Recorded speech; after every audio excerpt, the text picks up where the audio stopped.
My guest today is an American running a consulting business from the mountains of Switzerland. He takes every Friday off and skis many mornings in the winter before his clients even log on. This isn't an accident. It's by design. I'm talking to Paul Koetke, who is a consultant that mastered the art of building a business that serves his life, not the other way around. He consciously chose to sacrifice his ego to gain more freedom. You're going to want to stick around because we're going to break down the practical decisions that Paul made to put his lifestyle first and how you can do the same without your revenue taking a hit.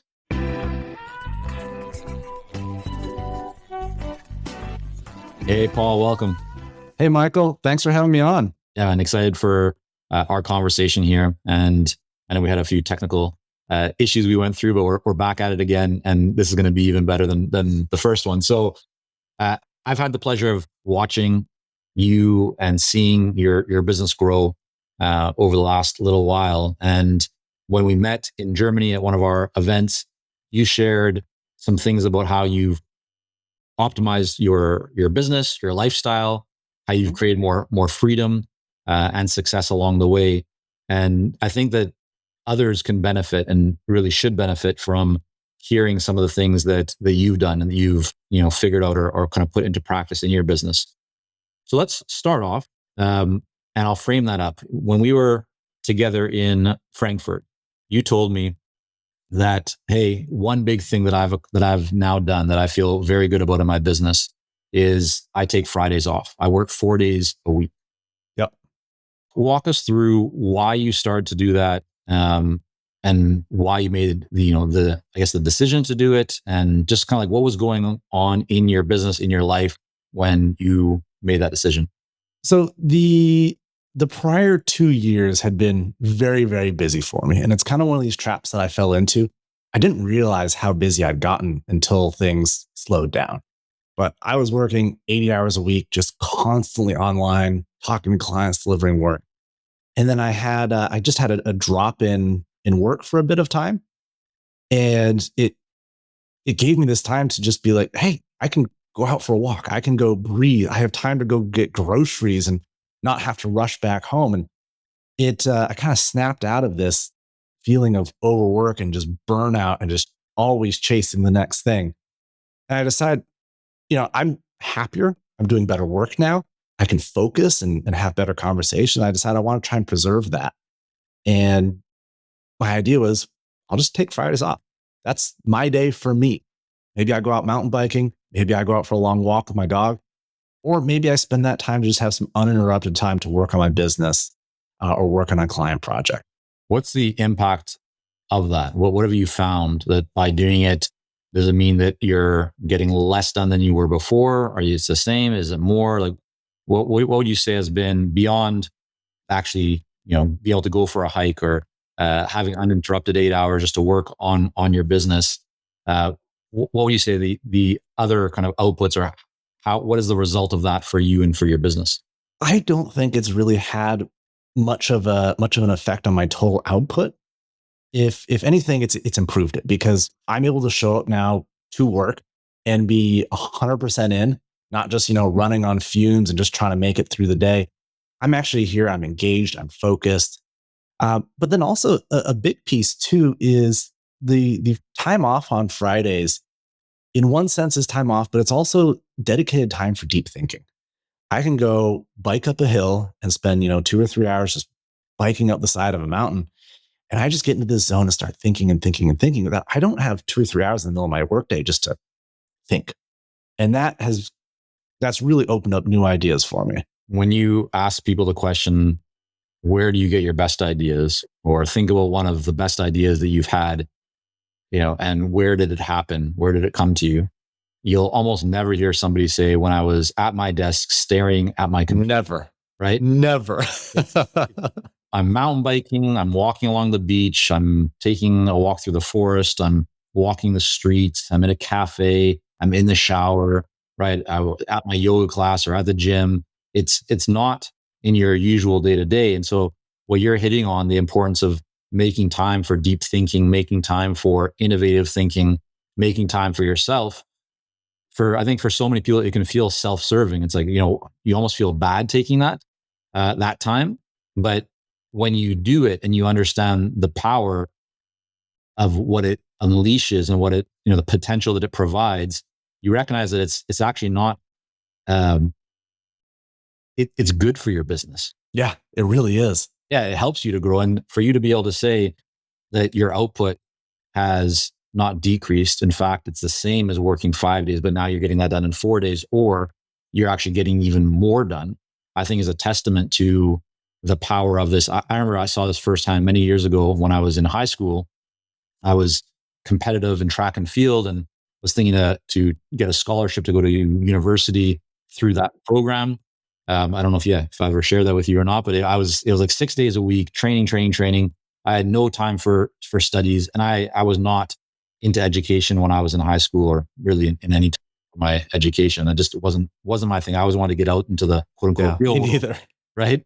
But I had less time when I was doing that, and I got better at academics, which to me was like, how am I actually studying more, getting better grades, but I'm doing it in way less time than I've ever had before? And it's because it's like that theory of constraints, right? It's like whatever the time you give things, you'll fit into that. I think it's Parkinson's law, if I'm not mistaken. There's some name for this, but if you define and kind of reduce the amount of time that you have for any one thing, you'll generally be able to fit it into that, because your mind will, you'll have to find ways to make it happen. Whereas if I'll give yourself a lot more time, right? It's just easier to put things off, to delay, and therefore it will take more time. That is so true. That's absolutely spot on. And I think, that goes as well. Like whenever I set up client calls, if we schedule an hour, it takes the whole hour. If we schedule 30 minutes, we're able to accomplish it in 30 minutes. And it applies there on the small scale too. That's a really important principle, I think, for everyone to look at. I mean, you could apply that to all areas of your business, right? So how are you approaching meetings? How are you approaching project planning? I know even like when I work with our team, I'll often challenge some, like we're rolling out some new things right now. And I remember I said to one person on our team, okay, like, you're saying it's going to take 3 months. Could we get this done in 2 months? And she came back and said, like, I like that challenge. I think we can do something on this. That's a small thing, right? To put that out. And again, you could look at it and say, it's very similar to saying taking time off for yourself is maybe selfish. It's not going to help you to grow the business. Is that good for you, for your family, for your team? But when you realize that, no, like having a constraint actually creates more positive outcomes than not having that constraint, it's something that you can really start to lean into and appreciate. How scary was that for you to think, I'm going to take a day off, I'm not going to be working? Was that a relatively easy decision, or did you really kind of struggle with it and think about it for a period of time before doing it? Oh yeah, it was definitely scary. I've always been that guy who was bringing his laptop on vacation, checking emails multiple times a day, and felt like I had to be available 24/7 to my clients. And after kind of this realization of, oh man, I need a little bit of breathing room and some space here, I just quietly just put it on my calendar, just blocked off Fridays, and I was expecting to get some kind of feedback or whiplash back from my clients, and no one said anything. People just started saying, okay, that's fine, we'll just meet on Monday. It was that simple. It was a total non-event. It's so common that the concerns or worries that we have as business owners, that they are just worries in our own mind, and they're not reality. And what you're sharing right now is something I've seen time and time again with consulting founders that we work with, where they will structure their business, putting their business at the forefront, which means that they are not living the lifestyle they want to have, because they're making sacrifices in their lifestyle to support their business. But when you make some of these lifestyle decisions first, then what you're able to do is to have your business, right, make the sacrifices or the adjustments, right, the improvements, the optimizations to support the lifestyle that you want. But if you're too scared to allow yourself to enjoy that lifestyle, then you're never going to have it. You're going to keep finding reasons to delay it. And what you said is something that I, again, have seen so many times over the years, where when you just make that decision, I'm taking Friday off, I'm taking Monday off, I'm, this half day is when I'm working on my content, or, my intellectual property development and frameworks or whatever. and you block that out. If the client says, "Can we meet this time?" and you say, I have another appointment, or I'm busy, or I'm out, whatever, it's not a big deal, because to the client, like, not everyone is always available 24/7. And the fact that you're saying you are busy, you have some other things that are already in the calendar, signals to that person that you must be good at what you do. You're in demand. You're not just freely available at all times. I think this is the big difference between being an employee versus being a consultant. When you're an employee, you are full time available for for your management, for your company. And when you're a consultant, you are there to deliver on a scope of work. And so how you deliver on that doesn't really matter. You don't have to go sit in the office 5 days a week. You might not have to go in the office. You might not have to work 5 days a week or do anything that is, specifically outlined, as long as you deliver the end result. And that gives you the flexibility to say, hey, I'm going to deliver this for you on my own terms. And then you get more of that balance.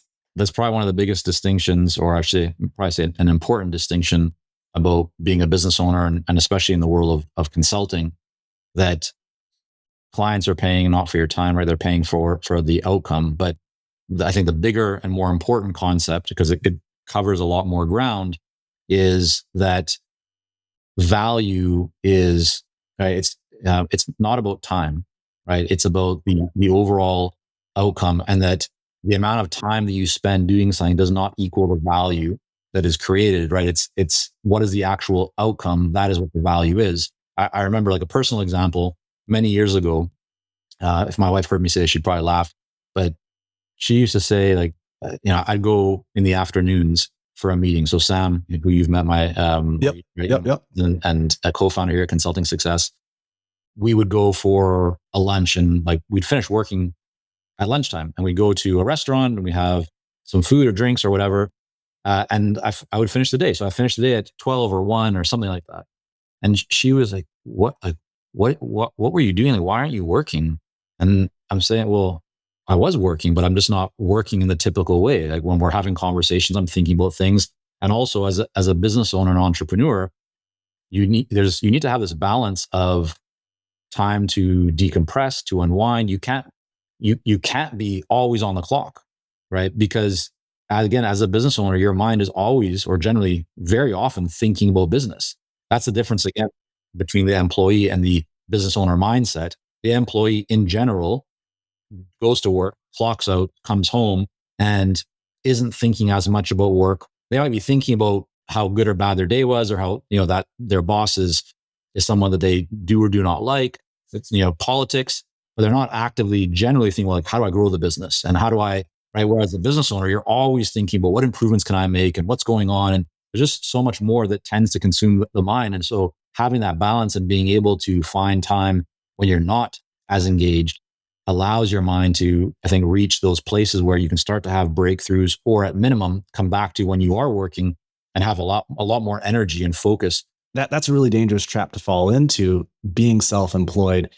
Especially for a lot of us who are working at home, because I sleep one room over from where my office is, and then I eat downstairs. Like, it's kind of one of these things. You're never that far away from work. It's not like I'm going to the office and I clock out and I come home and there's a complete physical separation. Some people do go to the office. Some people also work from home at larger companies, but it can be tricky to navigate sometimes, and being aware of it is really important. Definitely. So you're an American, but you're living in Switzerland. Correct. First of all, what took you to Switzerland? And then I got some questions about how you operate your business from there. It was one of these things where my wife, she was working in a major consulting firm, and they've got a global network of subsidiaries, or I guess partner firms, as they call them. And the opportunity came up for us to move to Paris and take a transfer with her company. And, we decided, hey, you only live once. Let's go do it. We'll do it for a couple of years. We'll just see what happens. We got to Paris, spent a year there, and then got another opportunity to move to Switzerland. And we're big mountain people, skiing, hiking, all of that. And so it's like, this is an even better option for us. And we got here, and just haven't come back. We're loving the experience abroad. And if you get a chance to do that ever, and with a company or just on your own, I highly recommend it because it's been a wonderful experience living abroad. Have you built a consulting business only to find yourself feeling stuck? Are you tired of relying on referrals, struggling to bring in new clients while serving the ones you already have, and knowing you need to raise your fees but feeling overworked and spinning in circles under a revenue ceiling? The problem isn't your expertise, it's clarity. And that's why we created Clarity 2.0. Our newly upgraded coaching experience. Powered by our ROI verified growth system, Clarity 2.0 is designed for one thing: real results. With coaching personalized to you and your business, proven consulting frameworks, intelligent AI-powered tools that accelerate your learning and amplify your results, and a curated global peer community, you'll finally gain the clarity, confidence, and control to take your business to the next level. And the numbers speak for themselves. Over 80% of our clients raise their fees, refine their niche, or reposition within 90 days. Many double their revenue in under a year. More than 1,000 consultants across 75 plus countries, from solo specialists to multi-seven-figure boutique firm owners, have transformed their businesses through our methodology. And now it's your turn. Head over to consultingsuccess.com/grow and book your growth session call today. It's time to stop grinding and reacting and start intentionally leading your next level of business growth with Clarity 2.0. What's been the best thing about running, your business, being an independent consulting business owner? Like, what's been the best part of that? Oh man. What most people think would be the worst, which is the 6-hour time difference from Switzerland to the East Coast of the US, or a 9-hour time difference to the West Coast, has actually been one of the best pieces.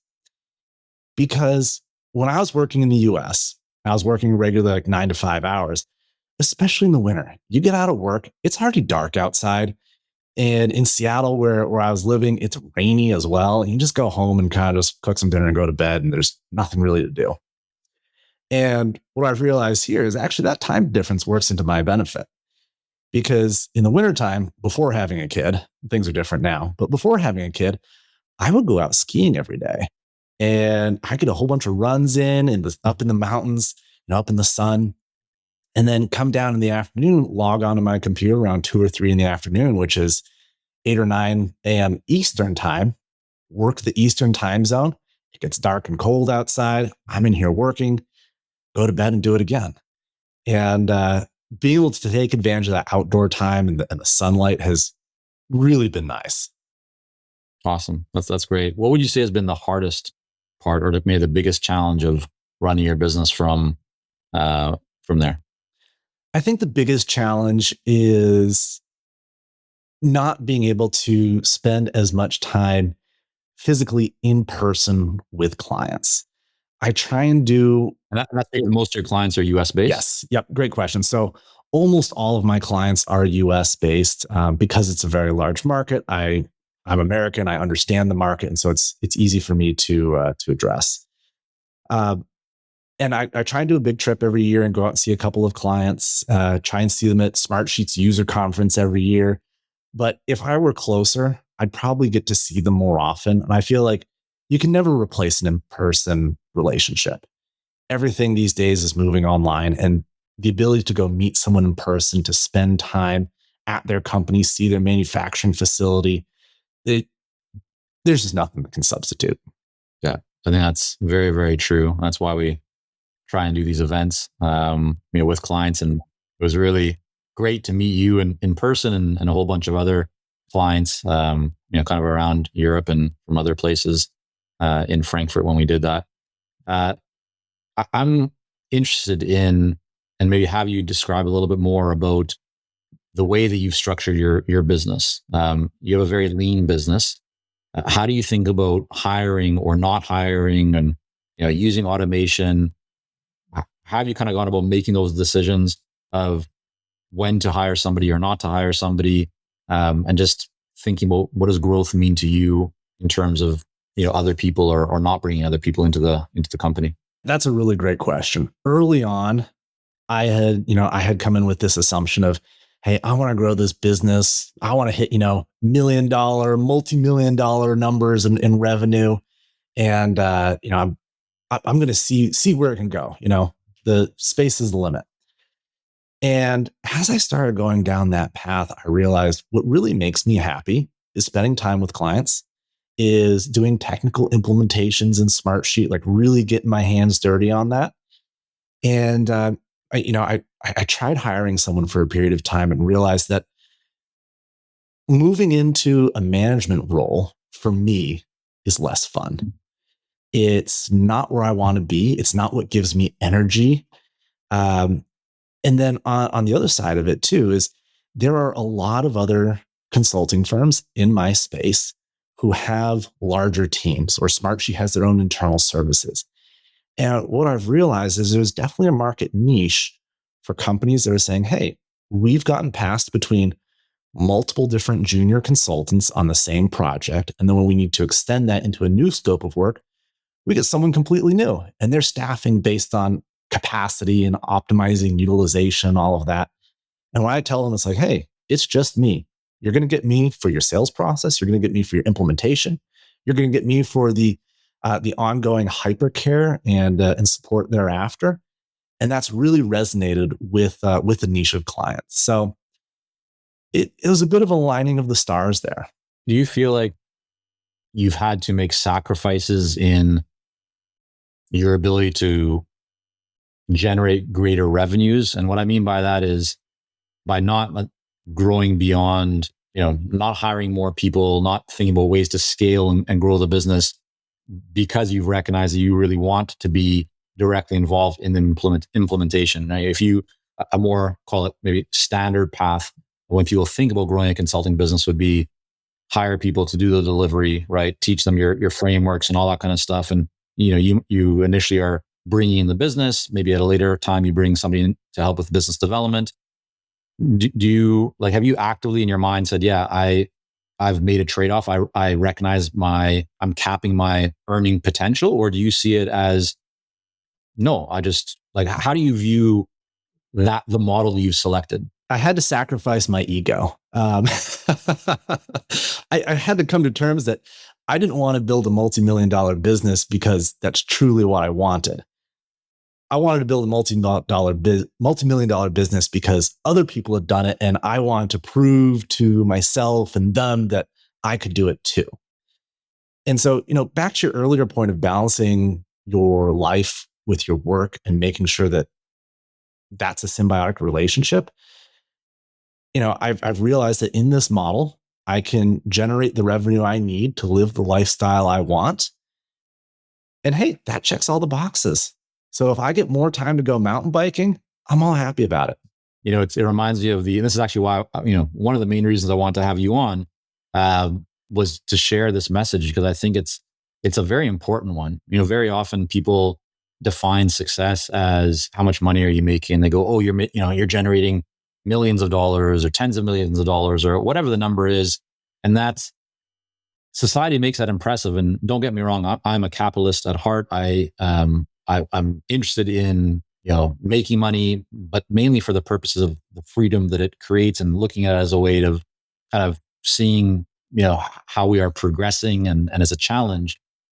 But it reminds me of the story of there's multiple story versions of this, but the one that I learned many, many years ago was about the Mexican fisherman. Yeah. You know this one? Yes, I do. It's fantastic. If you haven't, I'll just share a very brief version of it. But an American tourist goes down to Mexico, sees this Mexican fisherman, and he comes in with a big haul of fish. And it's still very early in the morning, and the American businessman is like asking, why are you not out there more, fishing more, getting more fish, right? I can help to fund you, and you can have multiple boats, and you'll make millions of dollars. And the long story short is that the Mexican fisherman says, okay, like, senor, like, what would I do then? He's like, well, you'd get to, end your day early. You would be able to have a siesta. You can drink wine and play guitar and be with your friends and have a meal. And he's like, I'm already doing that now. Yeah. Right. So It's I've always found that so interesting that it's money is just one measure. And if you, I think you hit the nail on the head that often decisions that people make is driven by ego, not driven by what truly is most fulfilling or important for them.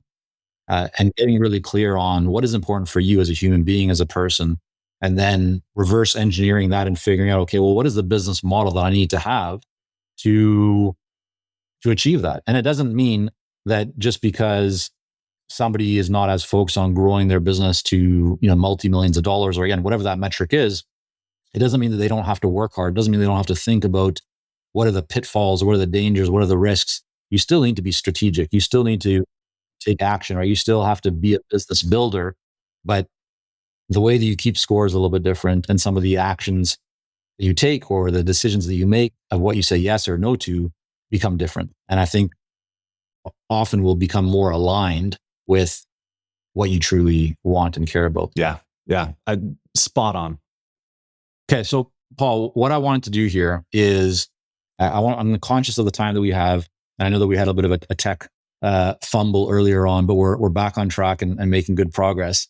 But I wanted to, if it's all right with you, I know you shared with Jacqueline on our team your one-page kind of discovery offer. I want to bring it up and have you just explain this. Let me see if I can pull it up here properly. Yeah, here we go. All right. So can you see that? I can see the top half here. Okay. Yeah. So I'll scroll just real quick so that everyone, so if for those of you who are just joining in with the audio, head over to the Consulting Success YouTube channel, and you'll see the full video of Paul and I, and you'll see what we now have pulled up on the screen. So this is a very, I'd call it a simple, in terms of the structure of it. It's a one pager. What is this document? If you were just to describe very in a summary kind of form, what is this? What's the purpose of it? Why did you create it? So this is a prepackaged introductory offer for a Smartsheet PMO build. And so what I use this offer for is oftentimes for newer clients whose project management organizations aren't fully matured yet and are saying, hey, we're feeling some pain point. We're managing projects, maybe in Excel, and our business is growing. And we're at the point where this is no longer sustainable. We need to do something, but we're not ready to dive into the deep end on this, big full solution. We need an interim option that we can start to ease into, learn about, and will also help shape our future growth. And so what I came up here was basically a prepackaged option. It's limited in scope. It's limited in timeline. It has a defined set of items in here, which are all then fully customized to that client's particular needs. But rather than spending, several hours and multiple different meetings to go through and design out a custom scope that's going to need a lot of discovery and development, and then is going to come with a higher price tag, just saying, hey, here's the entry offer. You can start here. This is the easy step. And then when you're ready, then we can dive in to the next step afterwards. Paul, how well has this document worked for you? What kind of opportunities has it opened up for you? What have you found? Or are you still testing? Just for somebody who's looking at this or hearing you describe this one pager that you're using, how effective has it been? It has been super effective, especially with that segment of the market where companies don't yet have a mature project management process built in to say, hey, this is the standard. Go this direction. They're not maybe quite sure what they want or what they need, and just say, this is where you start. It's also opened the door for a lot of follow-on work together. And that we say, hey, let's start here. And then when you outgrow this basic solution and you've got some experience in Smartsheet, you've got some experience running your organization with a dedicated tool in place, then let's have that conversation about what it looks like to build out a fully custom solution with all the bells and whistles that you need. I really like the way that you structure this. So just for those who maybe aren't seeing this right now, again, head over to YouTube and you'll be able to see the example. But you have, just a nice headline, some simple text. You have a diagram, which makes it very easy to see what the process is that you're going to be taking clients through. It also, I believe, really instills confidence with clients when you have a formal process laid out, because it signals to them that this is not your first time doing it, right? You've thought through what creates success. And then a little bit about yourself, very brief but powerful language. And then you have 3 testimonials from very well-known organizations and people that are senior, so, C-suite level people from those organizations. So really well done on this. And I'm very glad to hear that it has, it's just created a whole bunch of opportunities for you. So let's jump back. I want to ask you a little bit more, since we're talking about your business right now. What are you doing today, or what have you found are the channels or the methods, the tactics that work best for you to generate leads, to build your pipeline? Essentially, how are you acquiring clients or kind of building that pipeline? Historically, it's been working really closely with Smartsheet as a Smartsheet partner. I've been in the I used to work at Smartsheet, and then I've been in the partner organization here for the last 7 years, and I've developed some really close relationships with the sales organization there, who are working directly with the end users of the product. And so that's led to a lot of great conversations. I'm also now trying to generate my own pipeline as well too, and getting some really good traction on LinkedIn. Doing a lot of posting, reaching out to people, and specifically when I'm doing reach out, not just blasting the whole world, coming in with hyper targeted lists, and then hyper targeted messaging towards each person to make sure that I understand who they are and respect them for that. And it's been opening up a lot of really good conversations, and getting some really high response rates from that reach out. I think it's very smart what you've just described for others, that, whether in your case, your main lead source was the ecosystem of the software company, right? That you support. In this case, it's Smartsheet. But even for those that aren't working that kind of relationship, it's always smart to think about how to diversify your your marketing channels or your lead kind of generation streams. Because if you have too many eggs in one basket, and especially in the case where it's a basket that you don't control, right? So if you're counting on getting leads from another company or from another source, if all of a sudden there's a big change there, it means that you're almost starting from scratch. So having that channel, right? Having LinkedIn, having direct outreach, 3 channels together, right? Much more powerful than just having reliance on one. So I think that's a great reminder for people. Yeah, and to have your own direct pipeline is essential, and that's something that I've really put a priority on building this year. It's my number one priority, because the winds do shift, and if as much as you can be in control of the winds themselves, that's just going to build a lot more security for your business. All right. Before we wrap up, I do want to ask you one more question, and that is, in hindsight, or with the benefit of hindsight, is there one thing or a couple of things that stand out to you that you wish you would have known earlier, or you just kind of think back, or maybe just even thinking now that, wow, I really think I would have benefited in some form or fashion by knowing this much earlier? Oh man, that is a phenomenal question. I think one of the biggest things that's impacted my business is switching over from that contractor mindset of just saying, hey, I'm an hourly contractor, here's my rate, I'll just be there. And this goes back to our earlier conversation around the difference about being responsible for being present or being responsible for delivery. And being able to switch over to delivery has both increased my margins, but then also brought a lot of great benefits to my clients, and that they're not just hiring me for time and just saying, hey, we'll see when this gets done. They know exactly how much they're going to pay up front, when they're going to get it. And that's, and the deliverables that they're going to get out of it. And so it's given them a lot more confidence, and has just really worked out for everyone much, much better. I wish I'd made that change years ago. Yeah. I think very often, it's a very common one that we see with a lot of consultants that we work with. I mean, you're yourself included in terms of just experiencing that status quo initial mindset of trading time for dollars, right? Hourly fees to, oh, there's actually maybe a better way of doing this, and one that creates more value for clients and creates more value for you, not to mention, more revenue, more profits. It's always great when you can find those win-wins, right? It's a win for everybody. To be fair, it's a really hard jump to make, especially earlier on, because early on, you're not sure, am I going to get absolutely hosed by proposing something that's too low? Or am I coming in way too high and it's just, going to get laughed out of the room? And I think once you've got a couple of years under your belt, then it's like, okay, I know what this is going to entail.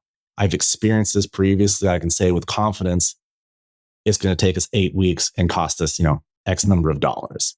Yeah. I mean, generally what I share with people and share with clients, and so you've heard this kind of thing before, but and to your point, which is very accurate, getting into like value-based fees, right? Or focusing your pricing around ROI is not the starting point, or not where somebody who's brand new to the world of consulting should start, unless they're prepared to take a couple of projects that may not be as profitable as you want, and just think about that as a learning experience, or think about the loss of potential revenue as the cost of education that, so you're paying for that, if you will.